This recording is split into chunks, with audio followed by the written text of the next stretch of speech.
What is a HELOC? Can I get multiple HELOCs? Can I get a HELOC on an investment property? Man, all those questions get answered in this video here. So if you want to hear those questions, like this button, subscribe to the channel. Without further ado, let's dive into today's video. What is a HELOC? The definition of HELOC is a home equity line of credit, which is essentially like getting a credit card, but it's secured against your home. And so what is the difference actually between a credit card and a HELOC? Well, number one is the amount that you can actually get. So a credit card, good luck going to American Express or going to MasterCard and saying, hey, can I get a $50,000, $100,000, $200,000 credit card? They're gonna be like, get out of here.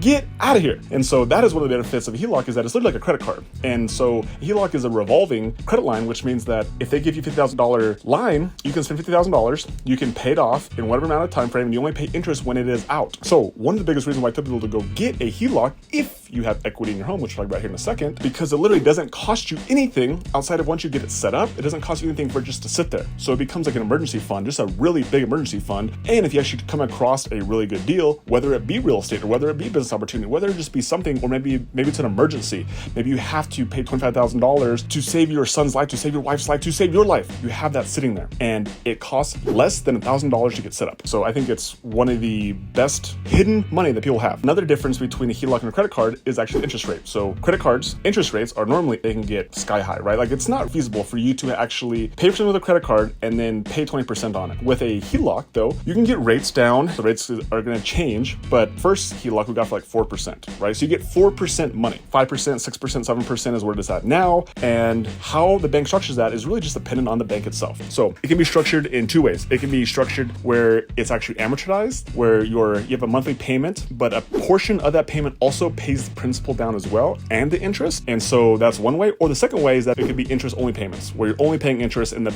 balance of what you have out never gets paid down. You have to know what that is when you're talking to your lender. Also, you could have a variable rate or you have a fixed rate. So my first one I had this year was a fixed rate, where that interest rate, it was fixed in at 4%. And so no matter what interest rates did, it stayed the same. Now I have one that actually floats with whatever prime is. And so prime is just a fancy word of saying, like, whatever the government has an interest rate, everyone talks about the Fed in these movements of interest rates, like that's essentially what it's tied to. And it's like a certain percentage above prime. Okay, so basically they just want to make sure that they're always making their spread. And then on that type of payment, it does move, it does float. Those are generally only interest only payments if you're doing that type of HELOC. And then as far as the rest of the terms go, there's usually a 10-year draw period. It still has 30-year notes, and they're structured as a 10-year draw period, which means you have the first 10 years, you actually can draw on it. You can pull it, you can let it sit, and then after that 10 years, it'll automatically go into a term loan. So it means that after the 10 years and you've drawn on it, you've gone back and forth, and let's say you still have $50,000 out, it automatically turns into a term loan for the remaining 20 years, and whatever interest rate is, it'll get fixed in there,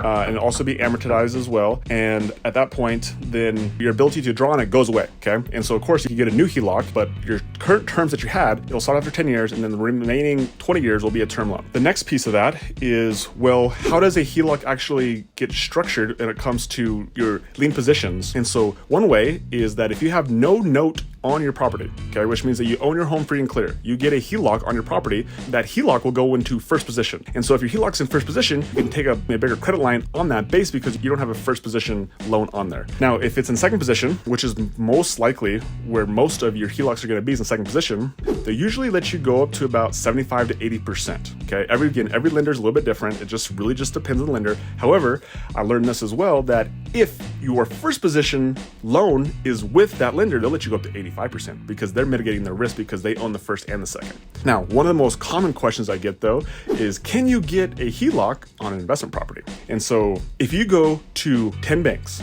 9.5 of them are going to tell you no. I was very fortunate that half a person, that not even real person, did give me a HELOC on an investment property. So a HELOC on an investment property is structured very similarly to how we would get structured on a primary. The only difference is that they'll have less loan to value. So I believe on mine, it's only 70% is what they allowed me to go loan to value on. And I also had to have enough equity in it. And I had to show that I paid all my debts back, had a good credit score, all that good stuff that goes with it, show my taxes, my returns, my income, my balance sheets, my P&Ls, all that stuff to get a HELOC on a investment property. So can it be done? Yes. Is it typical? No. But if you call around to enough people, you can do it. If you don't want to call 20 banks and get 19 no's, another thing you can do is, if you have a business, you can go in there and say, do you guys offer business loans? And sometimes they actually, depending on what type of business, you can just get a business loan that acts like a line of credit, and the terms can be favorable depending on, again, how much money you make, how much you have in assets, how much that you can secure the bank's position against. But also, if you don't have a business that has a ton of securable assets, that a bank can be like, if shit hits the fan, I can go take pieces of your business and I can go sell it off to get my money back. If you don't have that, what you can do though is you can get a line of credit on your business, but you can secure it against your investment property if that was your intention to begin with. So that's another cool trick you can use. Another thing you can do that is not necessarily a line of credit. If you have a property that has a ton of equity, which is what we had, a property that had like $400,000 equity, and I didn't want to take away our first position loan because it was like a 3.65, right? Like we got this in 2021. It was a great rate. I didn't want to refinance it, but I couldn't find another bank to give me a second position line of credit so I could tap into that equity. So what I did is I found a private lender who had some money that they wanted to deploy. And so I said, hey, like you give me $150,000, I'll put you in second position. We agreed on interest rates.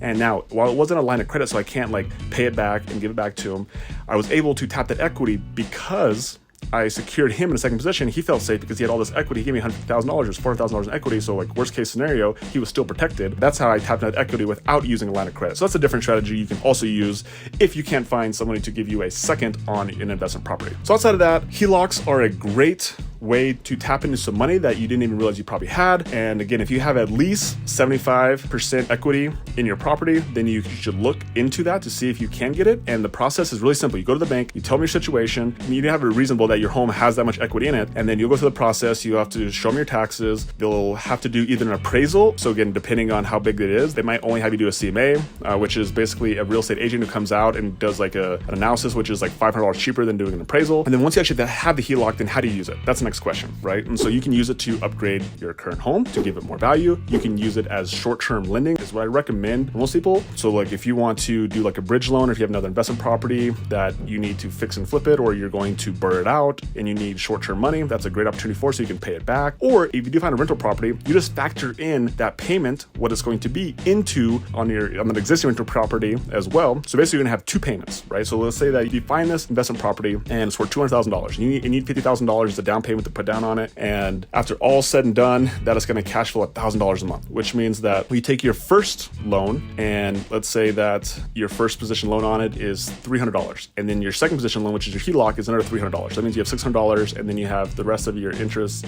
insurance, and all that other stuff. And let's say you should live over $200 a month. Then at that point, does it make sense for you to use your HELOC on that property long term? Sure, maybe. But that's the kind of the calculation you're doing, is you just want to include that extra payment into something if you're buying something long term like another investment property. But a HELOC is a great alternative to getting your credit cards. It's a great alternative to doing a refinance. And again, primarily it's going to be used on your primary home. Now, another way you can get two HELOCs as well is you can just move. And that's another thing that we're looking at doing as well, is that so now we have a HELOC on this property. Once we move into another property, again, as long as there's enough equity in there, then we can go get a second HELOC on that property, and we have two open HELOCs again for the remaining 10 years, as long as the draw period is open. Now we have two lines of credits based on the equity in our properties. Now that you have access to all this money, what do you do with it?